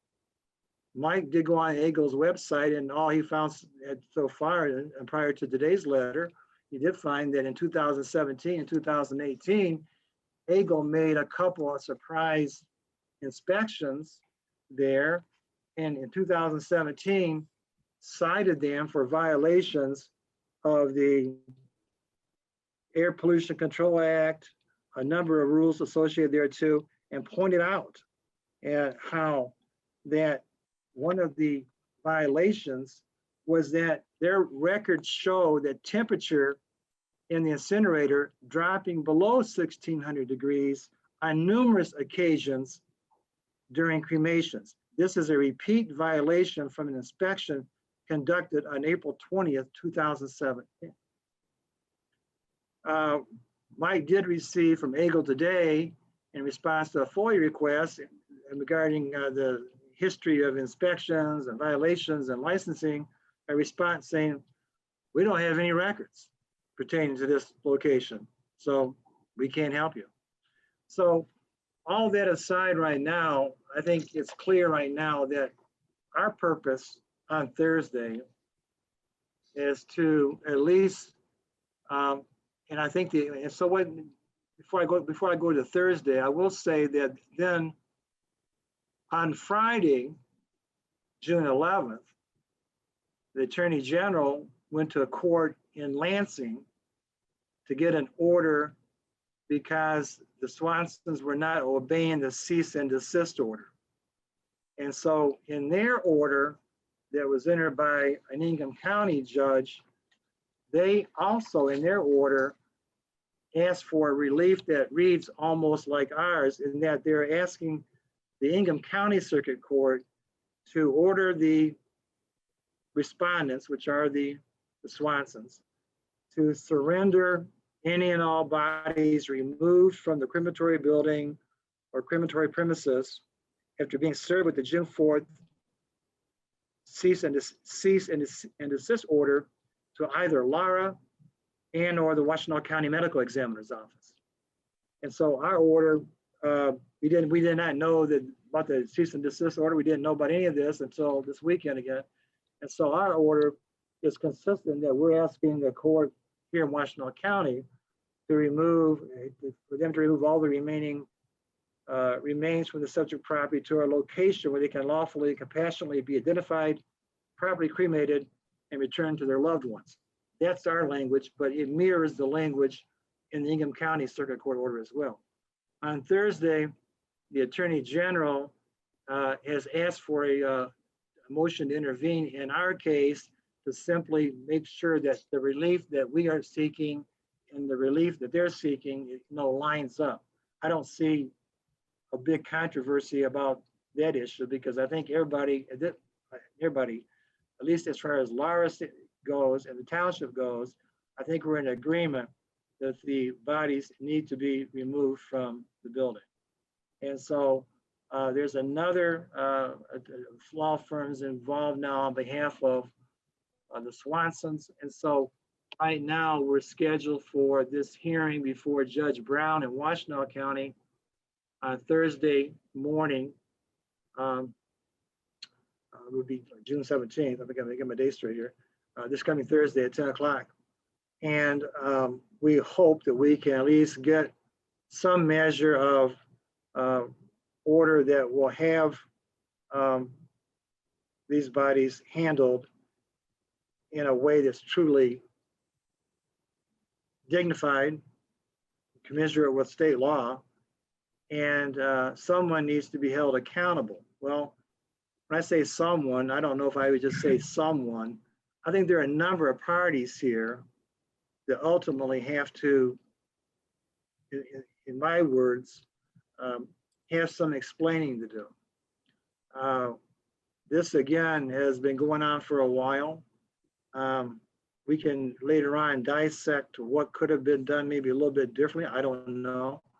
But at the same time, we're dealing with what's happening right here, right now. That's the main objective, is for the Thursday morning court hearing. And at the same time, I do appreciate the emails and the questions that have been raised by all of you. They're good questions to raise, and they're fair questions to raise. And sometimes one question begets a series of additional questions. So I don't think there's any shortage of questions that all of you have that are legitimate and need to be answered. But I think first and foremost, the questions that need to be raised and answered is for the families of the loved ones who entrusted funeral homes, entrusted the crematorium, entrusted them to do the right thing. I think this is, again, I think it's evil, what's gone on here. There's no other way to hide what's the reality, that it's just an abomination. But at the same time, I think the township staff, I think the township officials, everybody that we try to involve has done everything that within our power to do the right thing. And again, you have to keep in mind that it was just a week ago. This is only Tuesday. It was only a week ago, this past Friday, when we even, got the NOV-CD. And so there's been a lot of written, and but I really have a real problem. I have a real problem with the state, based on what I've seen and based upon what I've read, even thinking even to have the audacity to think that they could have that facility opened up, a condemned building opened up for a 5 to 6 week period on maybe a hope that the one incinerator, which we now know doesn't even maintain the proper temperature, doesn't have any kind of air conditioning, doesn't have cold storage, doesn't have water in part of the building, the roof is falling down, they even suggest that that would be an appropriate solution to this issue. So, maybe at some point in time, maybe somebody can tell me, Doug, you were wrong. That was a reasonable proposal. I don't think so. I don't think so. And I think that none of you think so. And I think that at some point in time, what's right is right, and you have to call it accordingly. And I believe they were in, again, this is my opinion, but I think the facts will support that. I think that once they discovered what had happened down here, I think they were in a hurry to proceed as soon as they possibly could and to go forward. That's why Ben Parker called on that Saturday and said, okay, go ahead and proceed with the ones that you have the proper paperwork for. I think our community deserves better. I think the people deserve better that were entrusted to this crematorium. And I know the families deserve better. And there aren't, when you go through a loss of a loved one like we all have, you want to have closure. You want to have peace of your own mind and heart and soul. And even though it doesn't take away maybe the heartache or even the loss of that person, you at least know that you did right by your loved one by making sure that whether it was a burial or cremation, was done with dignity and appropriately. So that's pretty much, you know, kind of like a unscripted kind of scenario of where I've been at the last day and a half, trying to piece all this together. And again, I'll try to answer any questions, but again, can't thank all of you enough for speaking out, because some of the hardest things to do when you represent a municipality, and I've represented municipalities and even a few besides Ypsilanti Township, but when you have divided boards, or boards that don't see eye to eye, or boards that might see this being a state issue versus a local issue, it makes it more difficult. When you have a board like the Ypsilanti Township Board of Trustees has had and currently has, that can see what is the right thing to do, see what the just thing is to do, and stand behind their staff and their attorneys to support them, it makes our job a lot easier, because we know that we have the backing of the township board. That means a lot when all 7 board members are going in that same direction on these kinds of issues that transcend any other issue at the moment. So I know Denny and I both appreciate it. We have over the years, and I think that again, we'll hopefully craft some kind of a resolution on Thursday that will at least reach us to where that part of this case can be brought to a dignified closure. We're still going to be dealing with this building that can, you know, as long as right now that building, once this hearing is set on Thursday and the bodies have been removed, then that building is going to be shut down until we have further hearings in regards to what's going on over there. But that's kind of that. I don't want to say in a nutshell. It's more like a, you know, much bigger than a nutshell. But that's pretty much everything I can tell you right now that has gone on during the last 7 days. Okay, thank you, Mr. Winters. Are there comments? Madam Chair. Yes. No, I would just say it makes it easier for 7 board members as well when we have a staff like ours and an attorney like ours to handle these. So thank you, Doug, for doing that.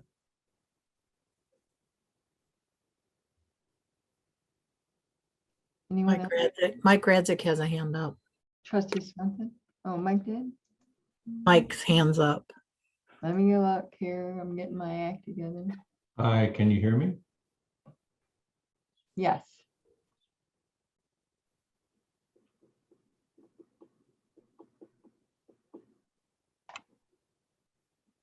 Michael, go ahead.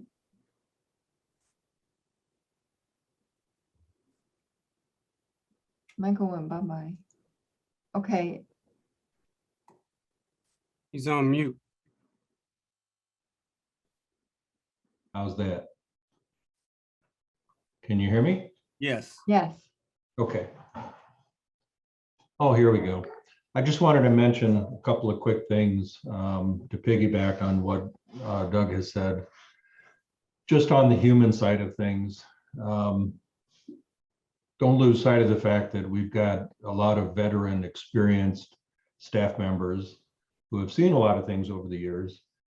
It's probably too late for people like Treasurer Eldridge and myself, who had careers in law enforcement and saw a lot of things that nightmares are made of. But we have some very young and inexperienced ordinance officers, one of which I had to have a conversation with recently because what they witnessed doing the inspection of the building resulted in nightmares for several nights afterwards and referrals for assistance in that regard. Also, our field staff, both building inspectors and ordinance officers, have been popping in and checking on the activity at this location since all this went down. And just today, I heard reports after they had been there of refrigeration trucks that have been brought in and bodies that have been moved and stored behind the building in these rented refrigeration trucks, which is just disgusting to begin with. They have to go to those lengths. But then to overhear conversations on a cell phone that it's on speaker mode between workers at the facility and family member loved ones of the deceased who had been stored there for months, where the loved ones were crying and screaming at the employees, "You've had my loved one since April. What in the hell is going on?" It just breaks your heart. So the human side of this cannot be understated. And I just want to commend our attorneys and our staff and our board for everything that they've done and dug in their heels. And at no point should we ever let go of this. It needs to be handled properly. Thank you. Thank you, Michael.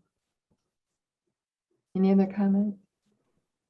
Yeah, I just want to echo the thank yous, and it's just really important that the families, that proper identification happens and that families know where their family members are. It's hard for me to imagine 55 bodies, and I just don't know that people know, because I think we'd have more happening from a media standpoint if people knew their loved one was there.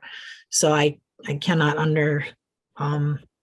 as I just can't say enough that, and I know that all the employees, including the attorneys, you've been working diligently.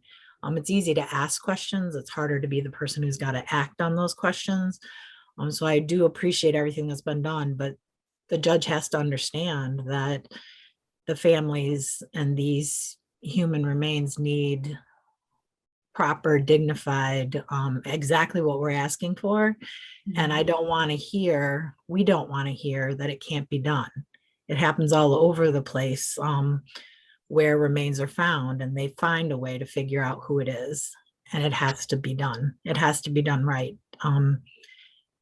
What happened before, we didn't know, but now that we know, we have to ensure that that's done properly. Thank you.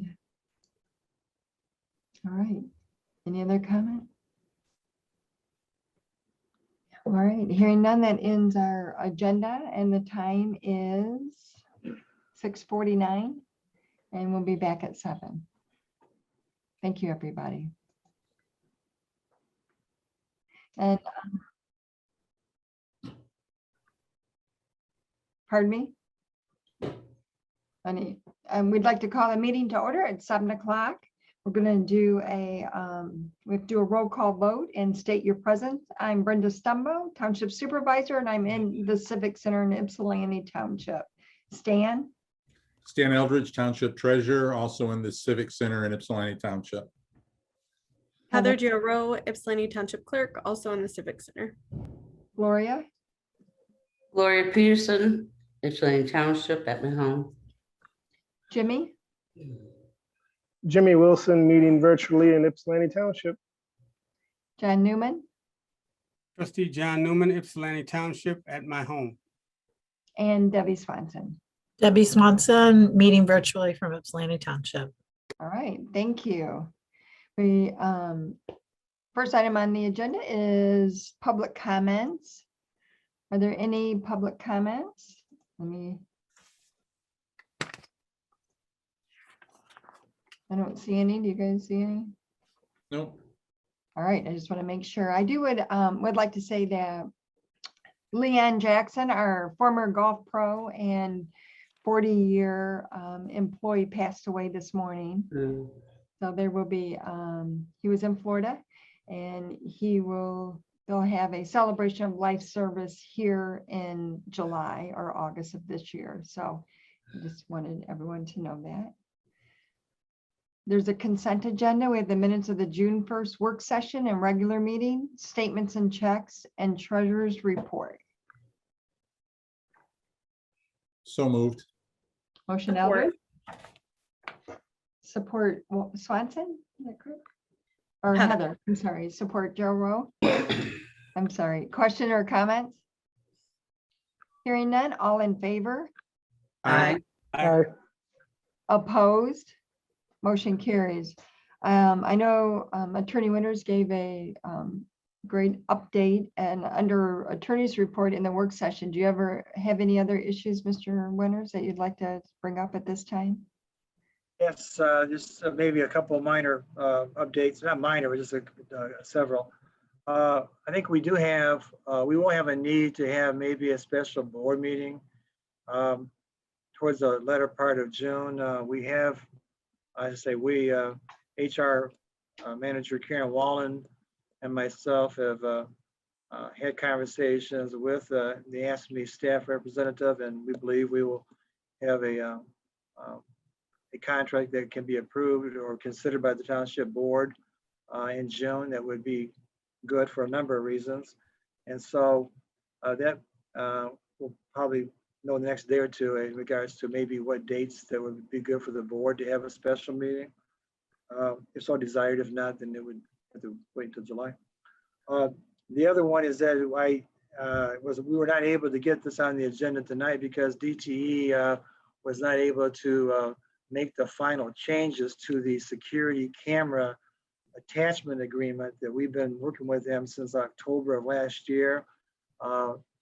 Earlier today, I did get all the documents that are now truly reflective of the understanding that we have entered into with them, or at least what I would recommend that we do, in which all of our existing attachments, cameras, modems will be considered to be authorized, and there'll be no penalty attached to those cameras that were installed. And going forward, then there's a process that will need to be followed that's detailed in the documents that I'll send over. So if we do have a special meeting in June for the ASME contracts, I'll send this over to Clerk Rowe the next day or two so they can be put on the agenda either at the special meeting or if need be in July. And I've advised DT accordingly. So I think right now that probably would suffice for the updates. Any questions or comments? I do know in the work session, we briefly discussed the horrible situation of the 6-year-old child that was shot at, and there's an upcoming hearing, and you know, gun violence is not good, but any gun violence on a child is totally unacceptable, and people need to be held accountable for their actions. And I think it's straightened out now as far as the bonding and what court actually held it. But there needs to be justice served in that case as well, and as well as for the crematorium and the issues that we have with people not processing and handling loved ones properly. You know, I'm so proud to serve with a board that stands together for those kind of injustices, and our attorney for fighting for those as well, and our staff who, you know, we believe in protecting our community and doing what's right for the living and as well as people who pass. So I just really am proud to serve with a board member that really cares so deeply about everyone in the community. And I just want to say thank you for that. Under new business, we have the request of Sunrise Hospitality for an A1 hotel liquor license for use at the Hampton Inn located at 515 James L. Hart Parkway. I would so move to deny the request of the Sunrise Hospitality for an A1 hotel liquor license for the use at Hampton Inn located at 515 James L. Hart Parkway in accordance with the Liquor Committee's recommendation. Motion Support to- Wilson. And support Wilson Jr. Questions or comments? I think the report was a really good, thorough liquor committee report, and appreciate the board members that serve on that as well. I know seems like you've had quite a few come before you in the short time that we've been together, but appreciate all the work that goes into actually meeting with people and coming up with recommendations. So Gerald Rowe, did you have a question? I just wanted to say that I'm really hopeful that the petitioners will, seek to secure one of those licenses from the open market and still meet all of their needs for their hotel space. Yeah, there's an alternative. You're right. Any other questions or comments? Hearing none, all in favor? Aye. Aye. Aye. Any Aye. opposed? Motion carries unanimously. The next item on the agenda is a request approval of the first amended Articles of Incorporation of the Washtenaw Regional Resource Management Authority, often referred to as WARMA. So moved, Gerald Rowe. Support. Eldridge. Motion Gerald Rowe and support Treasurer Eldridge. Theo Egermont is, did I say that correctly, Theo?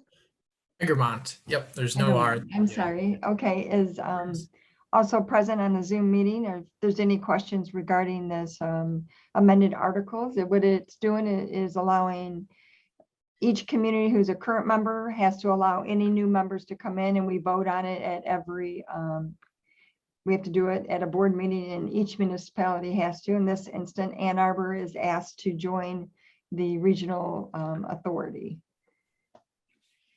Theo, is there anything else you can, did I miss anything? There's just two other small things. One is we're just changing the name to First Amended to note that it's different from the first. And then there was a small typo that we edited. So really, Brenda hit it on the head. It's really the only thing that's of note is Ann Arbor is looking to join, seeking the benefits that all the other committees had for joining WARMA in the first place. And WARMA, what it does is we have a regional authority. So eventually, and hopefully someday, we could have a MRF that can actually process the recycling in our county would be ideal. And then we would have the same ordinances and the same education and would increase recycling. That's quality, not contaminated recycling, which seems to be happening. I think Theo said about 30% of the time. So we want to make sure that we get the information out, because I know residents would not want, if they knew that if their recycling is contaminated, it contaminates a whole load and it therefore ends up in the landfill. I know, they wouldn't do that. So sometimes it's just a matter of taking the time and explaining it and educating and informing our residents. And one of the agenda items coming up is exactly what the county proposes to do with the grant that we got. Are there any other questions on this? Hearing none, all in favor? Aye. Aye. Are there any opposed? Hearing none, motion carries unanimously. The next item is a request to waive the financial policy and award the low quote for window tinting at the Civic Center to Allied Window in the amount of $11,700, which is budgeted. So move Peterson.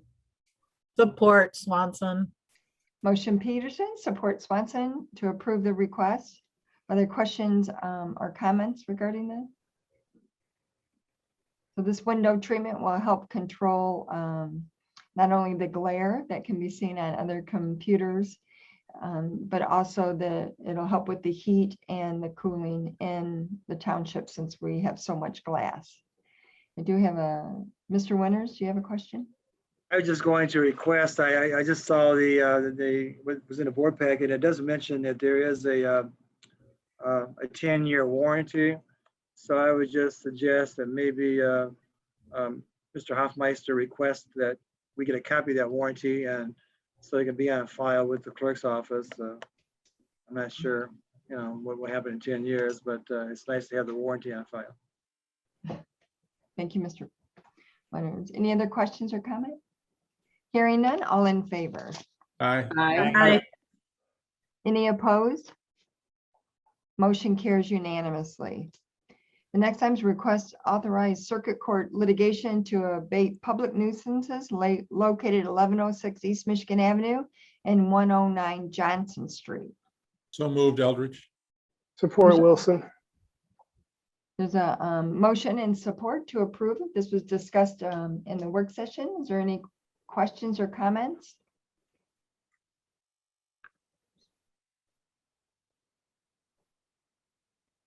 Heather, do you, or just Heather showing the packet? Hearing none, all in favor, Aye. Aye. Aye. opposed? Motion carries unanimously. The next item is request to formally approve an agreement with DTE for the street lighting for the US 12 Phase 2 Road Improvement Agreement. So moved, Peterson. Support Gerald Rowe. There's a motion by Peterson, support by Gerald Rowe to approve the contract and for the DTE lighting. This is in association with the US 12 improvements and all the renovation that's going on now. And this public lighting will be, the cost is approximately $24,000 per year, in addition to the $16,000 that we approved previously for phase 1, which is from Wired Road going east towards Canton. So the total annual contribution for the lighting is $40,000, and we will make sure we budget for this. And I think that it has made it safer already in that one section, and will really make it safe for pedestrians as well as for automobiles, as people are going back and forth right next to two of our neighborhoods and the entrances to Ecorse Road and the West Willow. So we just wanted the board to formally approve it, and I'm so happy that we were able to get it done and have the right amount of lighting so that it's not too much, so it doesn't look like a highway lit up, because there's none there.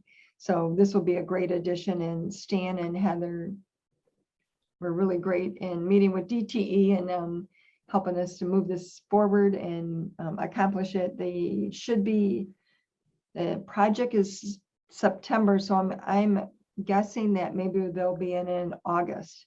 So, if everything goes well, it'll have a beautifully lit and a nice addition to the corridor and the gateway to our communities. Are there any questions or comments? And I know we discussed it in the work session as well. Hearing none, all in favor? Aye. Aye. Opposed? Motion carries unanimously. Number 6, request to cancel the August 3rd Board of Trustees meeting due to the special election that is scheduled. So moved Gerald Rowe. Support. Support Wilson. Motion Gerald Rowe, support Wilson to approve canceling of that board meeting. We need a special meeting. We can always call one, and we have, and we'll continue to do so. Any questions or comments? I No? have a question. There was a sheet of paper from the internet that listed the meetings, and there was one meeting listed in July and one meeting listed in August, but it was the 17th. There wasn't one listed for August the 3rd. So am I to assume that in July there's going to be 2 meetings as well? Well, July meeting is when? It's like I have the 17th or? Matt, so Trustee Newman, like in the past, we've always had one meeting over the summers, but everyone on the board is expected to, and I've always seen it as a requirement that you must keep that first Tuesday blocked off, just in case there's extra business that comes before the board. Okay. But whatever list you're looking at, I'd love to know, especially if it's on our website, just so we can update that and make it reflective of what is accurate. There's a lot of web pages, so I apologize if that one of them slipped away from us. Yeah, okay. I can scan it and send it to you or, okay. All right, Thank you. thanks. Good question. Did we voted on that or no? No. All in favor? Aye. Aye. Opposed? Motion carries unanimously. Number 7 is request to waive the financial policy and purchase 2 radar speed display trailers from Custom Signals in the amount of $12,710, which is budgeted. So moved, Swanson. Support Peterson. Motion Swanson, support Peterson. Questions or comments? No. Hearing none. All in favor? Aye. Aye. Aye. Opposed? Motion carries.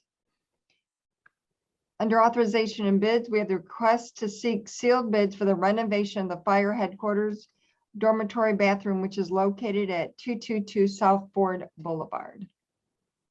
So move, Joe Rowe. Support Eldridge. We have a motion by Joe Rose, support by Eldridge to authorize the bids, and they'll come back to the township board. Any questions? All in favor? Aye. Aye. Any opposed? Motion carries unanimously. We have no other business. Are there any board member updates? Madam Chair, Yes, trustee Wilson. I just wanted to mention Saturday at 11 a.m. we're gonna have a Juneteenth flag raising. Kind of our first inaugural event, so it'll be a small event, really short, half hour. And we'll make sure we get that on the website and through the email blast. I'll be sending something over tomorrow to kind of let you all know the order of kind of the agenda. But it'll be short. We'll have, I'll do a welcome address. We'll have one of the youth in the community do the Black National Anthem. And we'll have another youth read a excerpt from the Emancipation Proclamation. We'll have some youth raise the flag. We'll have a short 5-minute kind of a speech just based on the event and the significance of it from our County Commissioner, Ricky Jefferson. And we'll have some closing remarks from our judge, Elaine Washington, and also Trustee John Newman said he wanted to have some remarks as well. And if Trustee Peterson is in the area, she's not sure yet, but we're going to have her, if she's there, just kind of make some remarks also. And that'll be the short program, 20-25 minutes. So hopefully everyone can make it out. Thank you, Jimmy. Thank you. Any other updates, Gerald? Yeah, thank you, Trustee Wilson, for that update too. And if you guys need any help, like if you wanted to print some little, you know, not agendas, what are they called? Programs. Programs. I'm happy to help you. So just, you know, if you Oh, need great. anything, Thank you. just send me a message. But my update is just, I wanted to let everyone know that we continue to get lots of absentee applications back in. I just checked before our meeting and it was around 3,200. So that's really exciting. And that's been over about 7 or 8 business days. So just as a reminder, if you have anyone that's asking questions about how to turn those in, you can turn them in person, you can put them in the mail. We have our 2 drop boxes, one outside of the Civic Center and one on the Ford at the Ford Boulevard Fire Station. And you can also actually take a picture and send that in via email to me if that's also something that anyone would like to do. I know that most of you said during the work session you got your mailer in the mail, so I'm glad to hear that those went out. And just thanks again to everyone for, you know, looking those over, proofreading them as a team, and especially to Stan and Brenda for all their help on that. So we appreciate you guys. And if anyone has questions, you know, send them our way. And looking forward to the election. All right. Any others? Madam Chair. And good luck on your first election, by the way. Thanks, Trustee Wilson. Yes. I know you mentioned earlier, but I also wanted to offer my condolences to Leon Jackson's family. I've known him since I was a young guy in this township, and I'm not sure I've ever met a more humble, gracious, kind person. So yeah, hopefully his family will reach out if they need assistance, but he was Ypsilanti Township. Yeah. Thank you, Stan. All right. Any other? Well, a motion to adjourn would be in order at 7:22. Motion adjourned. Motion Peterson, Support Wilson. support Wilson. All in favor? I Aye. Meeting adjourned. Thank you, Doug. Right.